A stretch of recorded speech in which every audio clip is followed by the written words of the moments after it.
I'm Leon Todd for G66. Welcome to another Tuesday Tone Tip. On today's video, I want to showcase some of the real strengths of the FM3.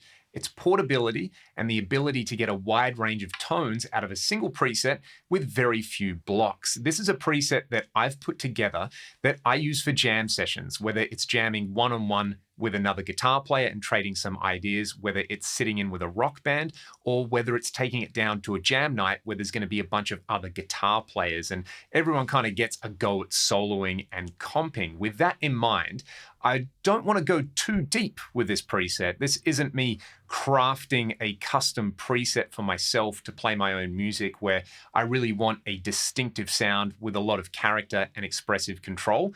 I just kind of want this to sound like a generic rock guitar sound. Or if you were going to a blues jam night or a jazz jam night, you probably have a good idea of what a lot of people consider a standard sound for that. So you could select an appropriate amp and cab. I think for rock music, a Marshall is always a great way to go. So I've gone with the Brit 800 2203 high. I'm using my free cab IR. I'm very comfortable with this one. Just note that I've used the high cut at 5 kilohertz here. We always have to balance out making ourselves heard and leaving room for the other players. So I find if I was playing a lot of dirty rhythm guitar with a loud rock band with cymbals and bass guitar, I'd want to cut through that and I'd want to leave this high cut a bit more open. That way, the front of house engineer, they've got the option to leave that in or to cut that out. In this context, I'm probably either going to be comping, so I want to be leaving space for the lead guitar, or I'm going to be playing a loud lead guitar solo in there. So I want a lot of mid-range in there. So I'm quite happy leaving that high cut where it is.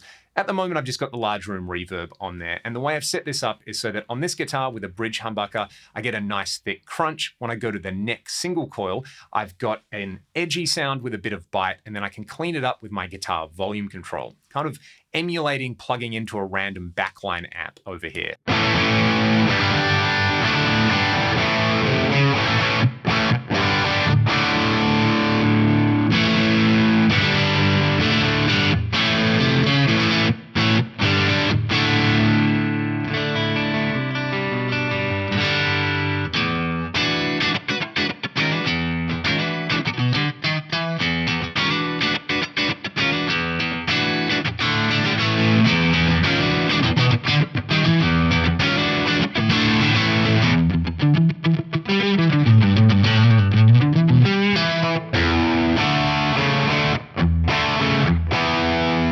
Difference to plugging into some random backline amp is that maybe 1 in 10 or 1 in 20 random backline amps actually sound that good. Now, what I like having in a setting like this, again, where we're focusing mostly on guitar-centric music and guitar-centric sounds where people are going to be trading a lot in here, is I like having a little bit of always-on delay, just to add a bit of character to my guitar in there. Now, I could add a delay block to this, but one great trick is in the reverb block, use one of these echo types. So if I select echo room, this is going to give me the same core algorithm as that large room, but it uses the reverb block pre-delay section to add some delay in there. Let's have a listen to that.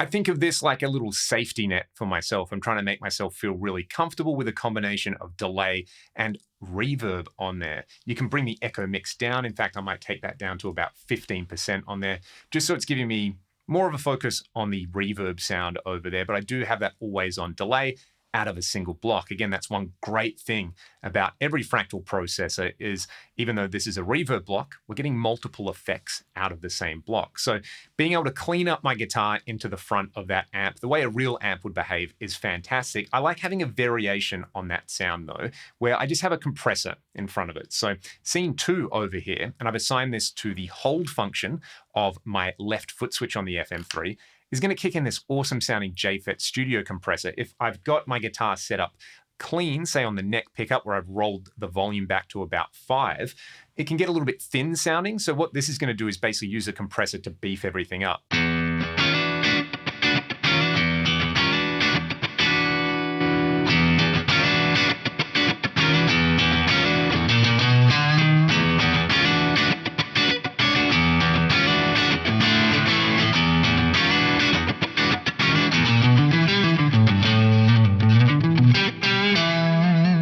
So I'm going to save that on scene 2, and then scene 3 is going to be my lead scene for when I'm soloing. So in this case, I want to add a whole bunch of drive to the front. I want the opposite effect to what I was doing with that combo of the comp and rolling my volume off. So I'm going to leave the compressor off. This is like a little cheat code. It makes everything easier to play. And then I'm going to kick in an overdrive. Again, choose a suitable overdrive based on your guitar and your amp selection. A Boss Super overdrive into a Marshall with like a bridge humbucker.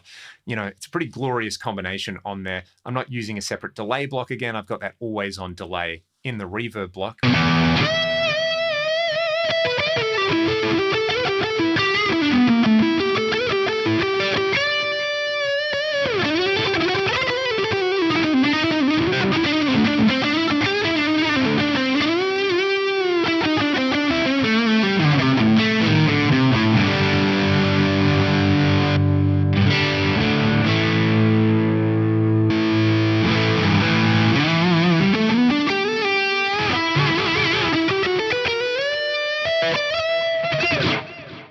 It's really nice and thick and smooth, yet there's still plenty of mid-range in there so that it can cut through. One extra trick I could do is to make myself louder on that scene. So if you go to the output block and go to the scene levels, I'm going to go to scene 3 level and add a 3 dB boost over here. If I wanted to, I could map this to the Perform tab over here so that I've got instant access to it from the front panel. So if I go to my Perform tab over here, you can see I've already mapped a couple of parameters here. The amount of drive in my drive block, the reverb mix, the cab high cut, the output level of input 1. I use that to compensate for the different output levels between different guitars. And I've got the rotary rate. We'll get to the rotary in a second, but I could take the scene 3 level over here, map it to one of these Perform tab slots over here. I could call it Solo Boost if I wanted to, give it a custom name, so that if I'm playing and I don't have enough of a boost, 3 dB is normally a good place to start, but you might need up to 6 depending on the ensemble you're playing in. You just kind of quickly reach down and twist that A encoder, and then you've got a lovely solo boost over there. So again, it's like turning around and turning your actual amp up. I love that trick on there. So now I've got a solo boost on my lead scene. And then I find one thing that's really handy in this kind of context is the ability to add just a little bit of texture. So in scene 4, this is basically scene 2 where I had the compressor into the amp, but I've just added a rotary block in front of it. So this can be a really cool way to get like a faux keyboard or organ sound out of your guitar. If there's multiple people playing the same rhythm part with a similar tone, this will add some texture and dynamics to everything. We get this.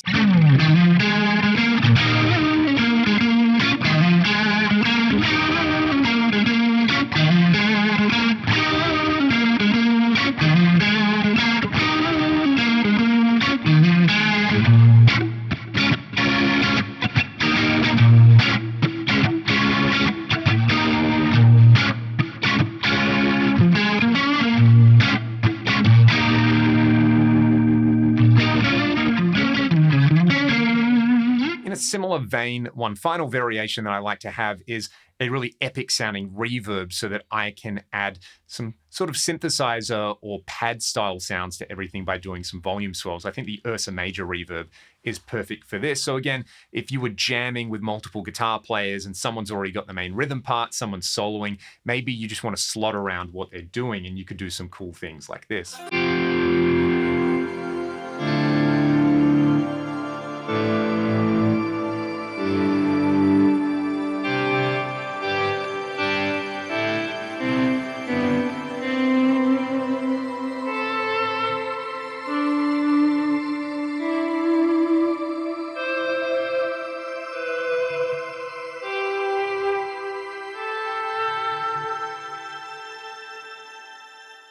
I'll give you a quick example of this approach where I use all 5 scenes over a jam track.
perfect kind of preset that demonstrates that focusing on a couple of core sounds rather than having to explore every single option available to you can really just let you focus on what's important, which is performing and playing music. I find that sometimes if you're trying to play music with other people, but you've got a whole selection of sounds at your feet, it can take you out of the flow and out of the moment where you start worrying about using different sounds rather than just enjoying yourself and interacting and playing with other musicians. So that's why I love the FM3 and a limited foot switch setup in this kind of ensemble or jam or whatever you want to call it, where you're just really focusing on it not just being about you and your guitar sound. It's about the other musicians. It's about the people in the room having a good time. It's all the great things that make music music. And it's about focusing on musicianship rather than getting caught too much in the weeds of worrying about all the amazing things that you can do in here. That's not to say that there's anything wrong with really getting caught in the weeds and exploring all the creative options on something like the FM3.